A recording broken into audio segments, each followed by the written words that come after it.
Hello, hey, Richard Blackstone here, and today have I got a treat for you. We're going to do what I call the Tadasana pose to cure your bad back. Now, does anybody out there have a bad back? I know that I did for years. And you know, I started using this exercise combined with some other things, you know, my nutrition, a lot of other stuff. But this physical thing I do has really helped me in my bad back. I call it my Tadasana cure, and it's a kind of a yoga pose that has really helped me to align my spine, and this combined with some other things that I'm going to talk about later for what I call the three-step process to actually cure your bad back have really helped, and basically I have no more bad back problems. So that's what we're going to do today. We're going to take a look at what I call the Tadasana pose for bad backs, and basically, when I got, you know, I hadn't done a lot of yoga in my life, but about 5 years ago I got into a total wellness thing with my body.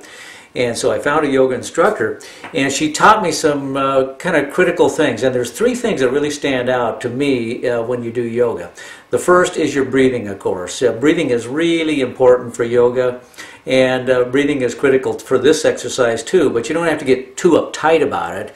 Basically, I'll show you what you need to do as far as the breathing is concerned. But the things I want to tell you before we get started are, first of all, you know, you take your breath in, and when you do that, you fill your diaphragm, which is, you know, you're below your stomach here. So when you take an in-breath, you fill your diaphragm, it kind of pooches out. And then when you breathe out, that's when you stretch. And I'll tell you about that when we start the exercise. Okay, the second thing is that you know, in yoga, it's really kind of neat to be one with your body. So while you're doing this yoga exercise, I want you to communicate with your body and kind of get into it. It may be a little uncomfortable at first, but as you do this more and more, you'll realize how important it is to talk to your body, to feel really one with your body, and talk to your spine, feel it aligning and cheering it on, and you'll be amazed at how your body will respond to this communication that you'll develop. And as you do it more and more, and it's a very simple exercise, so you can do it every day, you'll see your body responding. And then the third critical rule that I find with yoga is that any good yoga pose you should be able to hold for 6 breaths.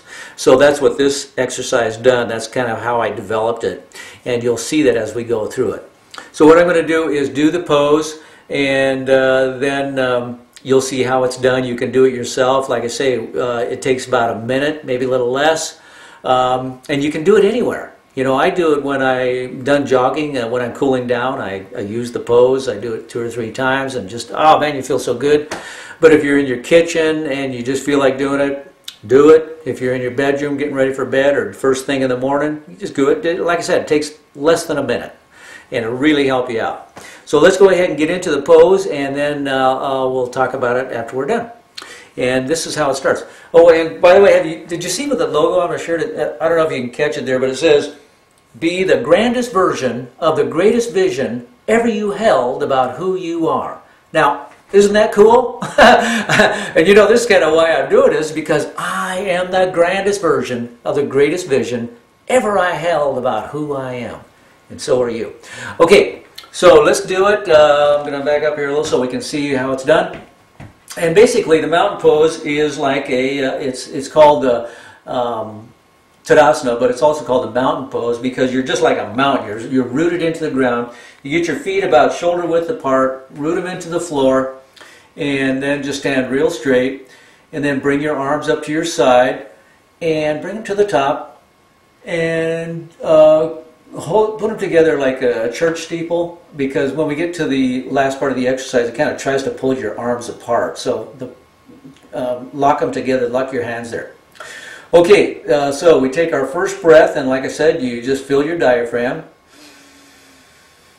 Okay, so your diaphragm's full, and basically just kind of where you started, that's just breathe out, and then stretch maybe 20%. And this is what I call my 20% rule.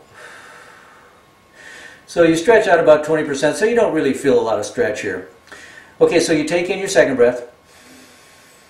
So your diaphragm's full, and then you breathe out now. Now you're going to 40%. So you're stretching a little, but you're still not, it's not like a hard stretch.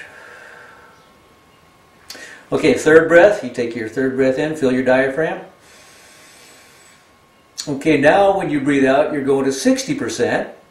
So you feel a little more stretch. You feel your arms kind of straightening out here, and you feel your back kind of pulling up a little. And when I get to this point, I like to think of there's a kind of a cord between my hands and the top of my head, and I'm kind of pulling my head up and my spine along with it. So we're at 60% now. So then our fourth breath. Okay, when you breathe out now, you go to 80% stretch, and so now you are kind of feeling it. You feel the alignment with your arms and your body. You feel this triangle pretty straight. You feel your spine going straight up to the ceiling. Now we're into our fifth breath. You take it in. Feel your diaphragm. And now when you breathe out, you're going to 100%. So you're all stretched out. Just stretch out, just comfortable. Don't hurt yourself. Just stretch out 100%, how you feel 100% feels, and feel your spine coming up through the top of your head. Feel the alignment. Feel how in tune you are with your body. Now we'll take our sixth and last breath. You breathe it in. Feel your diaphragm, and when you bring it out this time, you go 120%. You stretch, and you just bring your hands out as far, as high as you can, and then you bring them to your side. And as you're doing it, you're breathing out, breathing out, breathing out, breathing out, breathe. One of the things in yoga, you want to breathe out as much, expand all that air out of your diaphragm as much as you can, to the last bit, and that it really is important in the yoga thing. So then you got it all stretched out, and now you just kind of feel it, and God, you just feel so darn good. I mean, like I said, I do this 2 or 3 times after running, and oh man, you feel good. And like I said, if you're in your bedroom or something, you want to feel a little stretch to get you going during the day. Just do it anytime. See, that only takes about a minute, and it really does feel good. So it is a wonderful physical thing you can do to help your bad back. And if you want to learn more about my 3-step process to actually cure your bad back problems, then go to my website. It's called Tadasana Cure. I think you'll see it right below here. TadasanaCure.com. T-A-D-A-S-A-N-A, Tadasana Cure, C-U-R-E.com. So go there, check it out. It's a fantastic program. It's simple, just like this pose. Everything that I teach is simple. I'm here to be a source for you for total wellness in mind, body, and spirit. And so check out the TadasanaCure.com. My name again is Richard Blackstone. I am so honored to be here today.